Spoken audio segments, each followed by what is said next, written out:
불법 체류 외국인의 마약사범이 2018년 172명에서 2023년에는 1083명으로 5년 만에 6.3배로 급증했다고 하는데요. 국적별로는 태국인이 71.5%로 제일 많았으며 그 다음으로 베트남 16.4%, 중국 4.6%, 러시아 1.6%가 차지했다고 합니다. 마약 청정국이라고 불리는 한국에서 그러한 범죄들은 엄벌로 다스려져야 할 것입니다. 오늘의 스토리에도 한국 내 불법 체류자들의 마약 범죄로 인한 사건이 있다고 하는데요. 과연 무슨 일이 일어난 것일까요? 오늘의 이야기 바로 들어보도록 하겠습니다. 안녕하세요. 저는 한국에서 일하고 있는 외국인 노동자 21살의 태국인 여성 아난다입니다. 요즘 태국인 불법 체류자들로 인해 한국에 많은 문제들이 발생하고 있는데요. 저 또한 피해를 당하게 되어 이렇게 메일을 보내게 되었습니다. 저는 태국의 작은 시골 마을에서 자랐는데요. 부모님은 농사를 지으시며 저와 오빠를 키우셨고 저희는 가난하지만 그럭저럭 행복하게 살았답니다. 그런데 어느 날부터인가 오빠가 달라지기 시작했어요. 처음에는 술을 마시는 일이 많아지더니 나중에는 점점 마약에 손을 대기 시작했답니다. 그리고 오빠가 마약에 중독되었다는 사실을 알게 되었을 때 저와 저희 가족은 너무 큰 충격을 받았습니다. 태국에서 마약 문제가 심각한 사회 문제로 자리 잡고 있지만 그게 저와 가족에게까지 영향을 미칠 줄은 생각도 못하였었거든요. 오빠는 마약에 빠져 점점 더 깊은 수렁으로 빠져들었고 그로 인해 저희 가족의 삶도 무너지기 시작했습니다. 오빠가 마약을 구하기 위해 집안의 물건들을 하나씩 팔아넘기고 부모님께는 돈을 요구하기 시작했죠. 결국 부모님은 오빠의 빚을 갚기 위해 농사를 지어 얻은 작은 수입마저 모두 쏟아부어야 했습니다. 하지만 오빠의 중독은 멈추지 않았는데요. 저도 그때 무언가를 해야 한다는 생각을 하게 되었고 저희 가족을 구하기 위해서는 저도 나서야만 했답니다. 정말 태국에서는 아무리 열심히 일해도 가난의 굴레에서 벗어나기가 어려웠는데요. 특히 오빠의 마약 중독으로 인해 저희 가족의 재정 상태는 점점 더 심각해졌고 부모님은 지칠 대로 지쳐가고 있었답니다. 그래서 저는 한국으로 가기로 결심하였는데요. 한국에서는 노동자들도 돈을 많이 벌 수 있다는 이야기를 들었기 때문입니다. 제가 태국에서 일을 할 때는 월급이 보통 17,000바트 정도로 한국 돈으로 환산하면 약 68만 원 정도였는데요. 한국으로 가게 되면 5만 바트에서 7만 5천 바트 정도로 한국 돈 약 200만 원에서 300만 원 정도의 월급을 받을 수 있다고 하였습니다. 정말 태국에 비하면 굉장히 높은 수준으로 3배에서 4배의 급여를 받게 되는 것이었죠. 그 정도 임금이면 태국의 가족들을 도울 수 있을 뿐만 아니라 저 자신도 조금씩 저축을 할 수 있겠다고 생각하였는데요. 한국에서의 생활비가 태국보다 높기는 하겠지만 그래도 절약하면서 돈을 모은다면 미래를 준비할 수도 있겠다고 보였습니다. 그리고 한국에서의 근무 환경은 태국보다 훨씬 더 깨끗하고 좋다는 이야기도 들었죠. 물론 외국에서 일한다는 것이 쉬운 일은 아니겠지만 가족을 위해서라면 감내해야 하는 일이라고 생각했습니다. 하지만 한국에 가기 위한 준비 과정은 정말 쉽지 않았는데요. 우선 한국에 가려면 비자를 받아야 했고 그 과정에서 필요한 서류들이 많았습니다. 저는 그 서류들을 준비하기 위해 여러 곳을 돌아다녀야 했고 많은 시간을 소비하였죠. 그러나 제가 태국에서 할 수 없는 문제가 있었는데요. 그것은 바로 한국에서의 일자리를 구하는 것이었습니다. 그래서 저는 어쩔 수 없이 한국에서 외국인 노동자로 일하기 위한 중개업체를 알아보았는데요. 대부분의 업체들이 비싼 수수료를 요구하였습니다.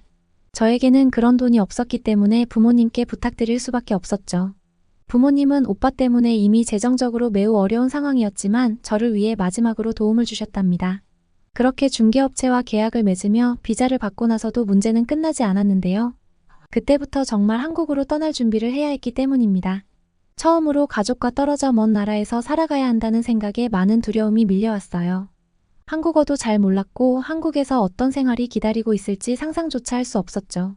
출발하기 전날 밤 저는 부모님과 오빠와 마지막으로 함께 저녁을 먹었는데요. 오빠는 여전히 마약에서 벗어나지 못한 상태였지만 그날만큼은 조금 맑은 정신을 가지고 있었습니다. 저는 오빠를 보며 마음이 너무 아팠어요. 내가 떠나 있는 동안 오빠가 더 나빠지면 어떡하지? 내가 없는 동안 우리 가족은 어떻게 지낼 수 있을까? 그런 걱정들이 제 머릿속을 가득 채웠지만 저는 부모님께 강한 모습을 보여드리려고 애썼습니다. 부모님께서도 걱정이 많으셨겠지만 저를 믿고 힘내라고 격려해 주셨답니다. 드디어 한국으로 떠나는 날이 되었고 공항에서 부모님과 오빠를 마지막으로 안아주며 저는 비행기에 올랐는데요. 비행기 안에서 혼자 창밖을 보며 많은 생각을 했습니다. 앞으로 나를 기다리고 있을 한국에서의 삶은 과연 어떨까? 나는 잘 적응할 수 있을까? 하는 걱정과 불안감이 있었지만 제 마음 한편에는 가족을 위해 무엇이든 해낼 수 있다는 결심이 자리 잡고 있었답니다. 인천공항에서부터 보이는 한국의 발전된 모습은 저를 압도시켰는데요. 길고 깨끗한 터미널과 정돈된 표지판 그리고 질서정연한 사람들까지 모든 것이 저에게는 신세계 같았습니다. 공항에서 나와 버스를 타고 제가 일하게 될 공장 근처로 이동하면서 저는 한국의 풍경을 유심히 관찰했는데요. 높은 빌딩들과 끝없이 펼쳐진 고속도로는 제가 태국에서 상상하던 모습과는 너무 달랐습니다. 특히 버스 안에서 제가 경험한 한국의 기술 수준은 정말 놀라웠는데요. 도로 위를 달리면서도 인터넷이 잘 터지고 스마트폰 하나로 모든 것을 해결할 수 있다는 것이 너무 신기하였습니다. 제가 취업을 하게 된 공장은 서울 주변 경기도 지역에 위치해 있었는데요. 도착했을 때 저는 그 규모에 놀라지 않을 수 없었습니다. 태국에서 보아왔던 작은 공장들과는 차원이 달랐는데요. 공장 안으로 들어가자 자동화된 기계들이 분주히 움직이고 있었고 그 속도와 효율성은 상상을 초월했죠. 이런 최첨단 시설에서 제가 일하게 된다는 것이 자랑스러우면서도 동시에 조금은 겁이 났는데요. 과연 내가 잘 적응할 수 있을까? 하는 걱정이었답니다.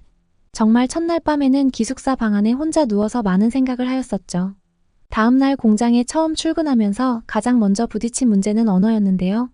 한국어를 어느 정도 공부해왔지만 막상 현지인들과 대화를 나누어 보니 말이 너무 빨라서 알아듣기가 어려웠습니다. 하지만 다행히도 공장의 동료들은 매우 친절했는데요. 특히 미나라는 친구가 저에게 많은 도움을 주었습니다. 공장에서 처음 만났을 때 미나는 밝은 미소로 저를 반겨주었는데요. 그녀는 제가 당황해하는 순간마다 옆에서 친절하게 설명을 해주었고 제가 실수를 할 때에도 따뜻하게 감싸주었습니다. 미나는 한국어를 천천히 말하며 저의 이해를 도왔고 몸짓으로까지 표현하며 제가 잘 따라갈 수 있도록 노력해주었죠.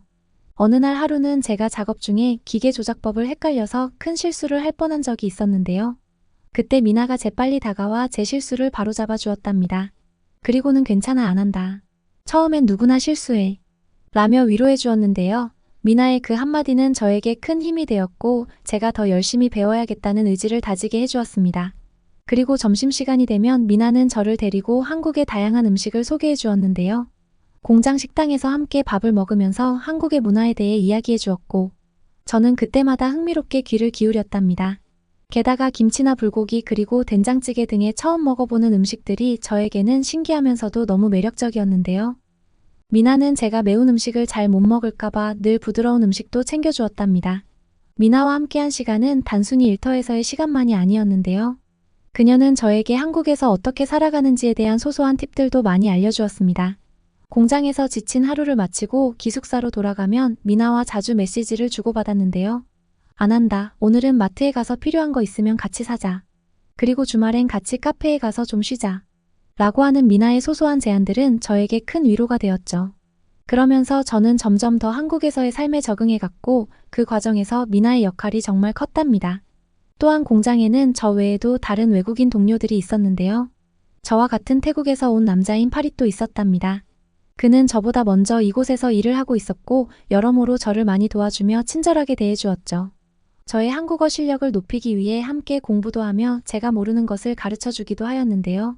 저보다 3살이 많았던 그를 저는 신뢰하였고 저희 오빠처럼 느껴지기도 하였답니다.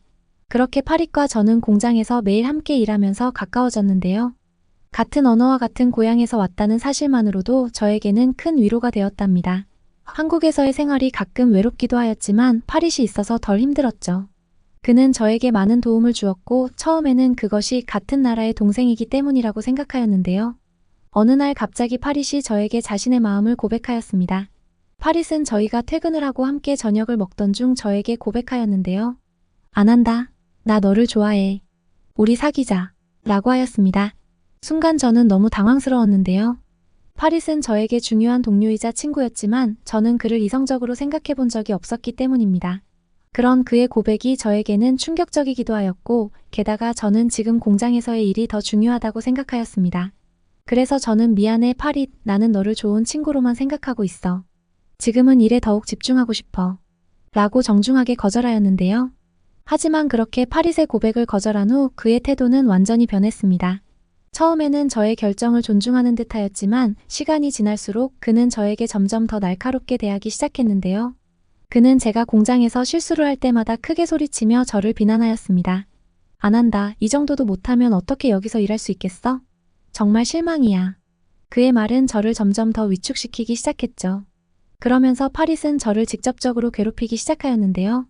그의 비난은 단순한 지적을 넘어섰고 사소한 실수에도 저를 모욕하려는 듯한 말투로 말을 하였습니다. 그리고 그는 다른 동료들 앞에서 저를 공개적으로 창피하게 만들기도 하였는데요. 안 한다는 너무 느려서 같이 일을 하기 힘들다.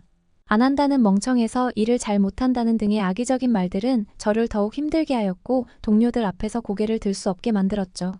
파릿의 괴롭힘은 날이 갈수록 더 심해졌는데요. 처음에는 저에게 그저 화를 내고 비난하는 정도였지만 시간이 지나면서 저를 따로 불러 면박을 주거나 제가 공장에서 쉬는 시간 동안 혼자 있는 곳에 찾아와 말을 걸며 불쾌하게 만들기도 하였답니다. 그러면서 그는 내가 널 좋아해서 이런 거지. 내가 조금만 더 나를 이해해줬다면 이런 일은 없었을 거야. 라며 제가 그를 거절하였기 때문에 이 모든 일이 벌어진 것처럼 이야기하였습니다. 시간이 지나면서 저와 파릿의 공장 내에서 갈등은 점차 주변 사람들에게도 알려졌는데요. 파릿은 저를 괴롭히는 동시에 다른 동료들에게는 저에 대한 험담을 퍼뜨리기 시작하였습니다.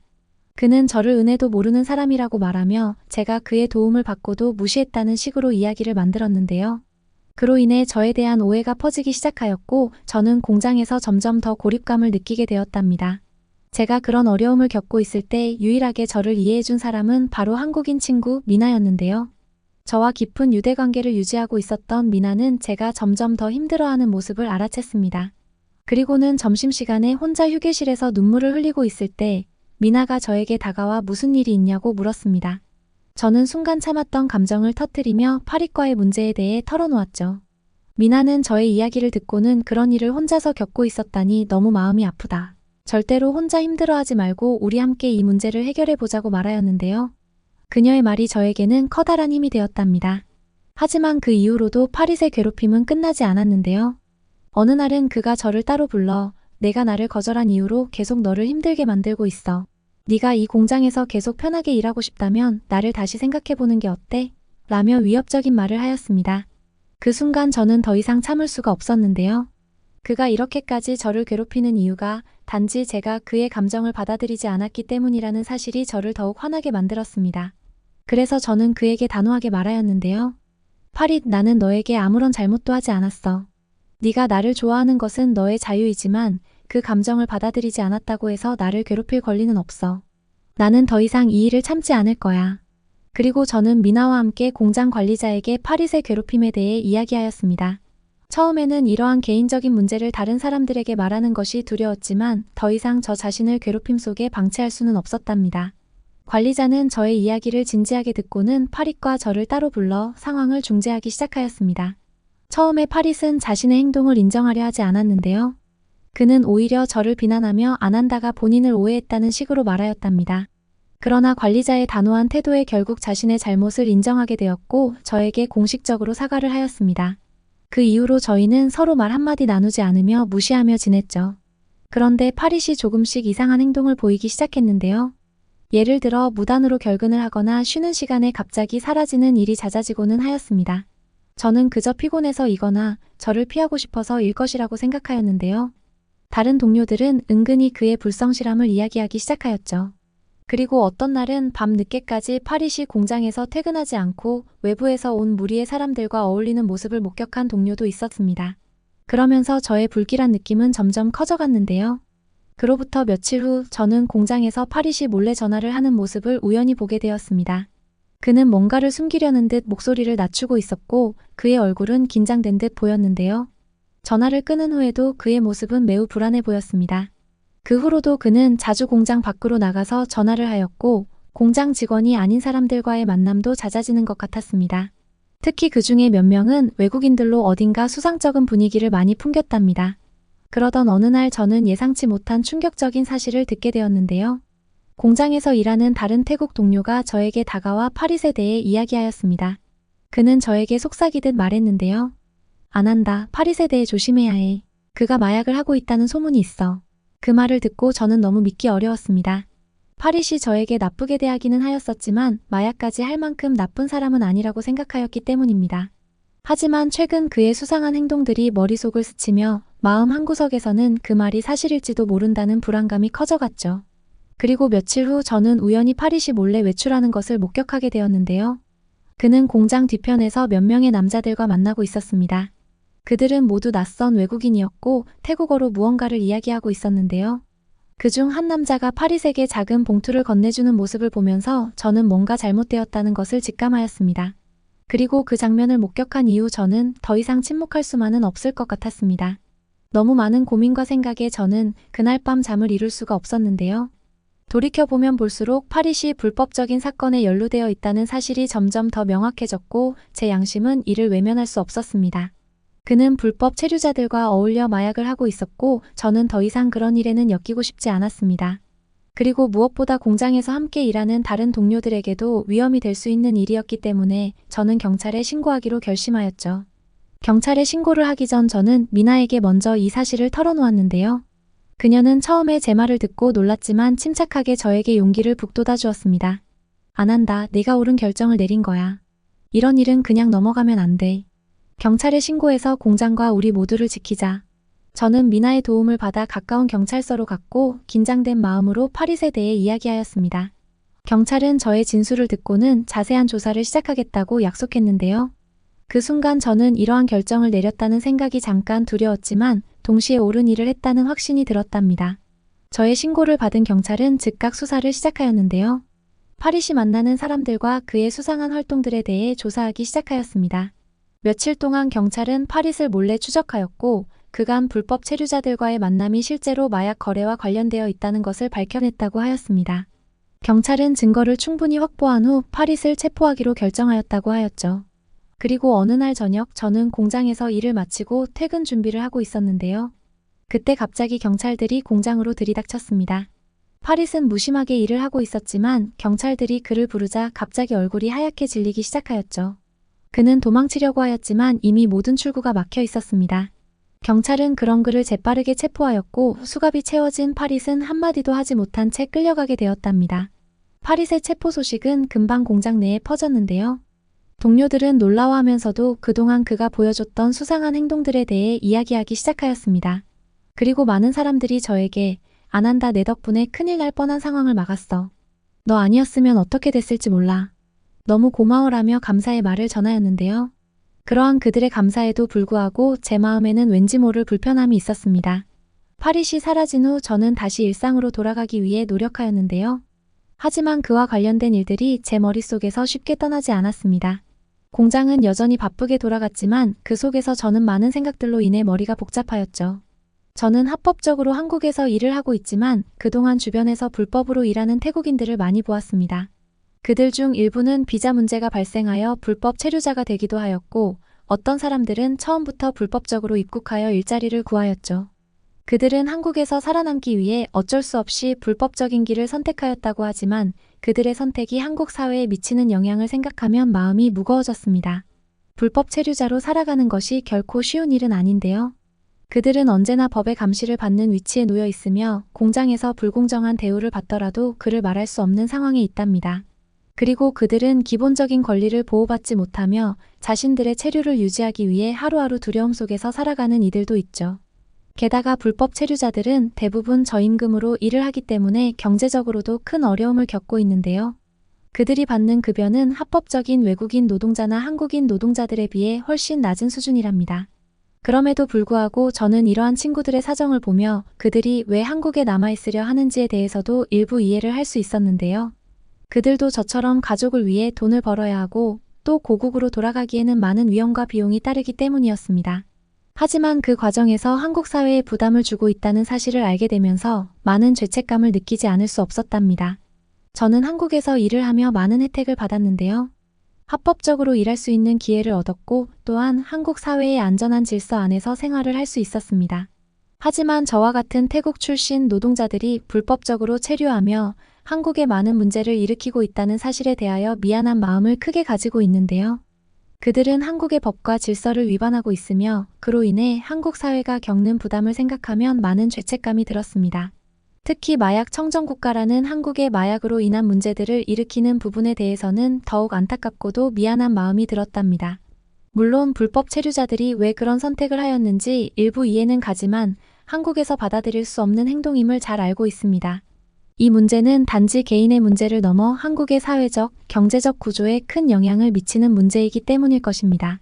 저 역시 태국 출신으로서 불법 노동자들과 같은 출신이라는 이유로 저까지도 같은 시선으로 보일까봐 두려운 마음이 있었는데요. 하지만 이러한 상황에서 제가 할 수 있는 일은 한국의 법과 규정을 잘 준수하며 이곳에서 일하는 동안 더욱 책임감 있게 행동하는 것이라는 생각이 들었습니다. 한국은 저에게 새로운 기회를 제공해준 정말 고마운 나라인데요. 지금까지 제가 한국에서 생활하는 동안 많은 한국인들이 저를 도와주었고 그분들 덕분에 이곳에서 잘 적응할 수 있었습니다. 저는 이곳에서 가족을 도와줄 수 있을 만큼의 돈을 벌고 있으며 그로 인해 저와 제 가족의 삶도 이전보다 훨씬 나아졌답니다. 덕분에 저희 오빠도 약물 중독의 치료를 받으며 점점 더 좋아지고 있습니다. 정말로 모든 한국분들에게 감사의 말씀을 전하며 제가 한국에서 일하는 마지막 날까지 열심히 일하도록 하겠습니다. 감사합니다. 오늘은 한국에서 일하고 있는 태국 외국인 노동자인 아난다 씨의 스토리를 들어보았는데요. 한국 내의 태국인 불법 노동자들로 인해 많은 문제들이 발생하고 있는 것이 사실입니다. 불법 체류자들과 그들의 중범죄에 대해서는 엄벌로 다스려야 할 것입니다. 하지만 이 가운데에서도 합법적으로 열심히 일하고 계시는 외국인 노동자분들께는 감사의 말씀을 드립니다. 한국 사회도 외국인 노동자들을 필요로 하고 있는 만큼 불법 체류자들에 대한 문제는 하루빨리 해결되고 합법적인 노동자들이 열심히 일할 수 있는 환경이 만들어지면 좋겠습니다. 사연을 보내주신 아난다 씨에게 감사드리고요. 다음에 또 다른 한국에서의 경험도 보내주시면 좋겠습니다. 오늘의 이야기를 끝까지 들어주신 시청자분들께도 감사의 말씀을 드리고요. 응원의 댓글과 함께 구독과 좋아요는 영상을 제작하는데 큰 도움이 되니 한 번씩 눌러주시면 정말 감사하겠습니다.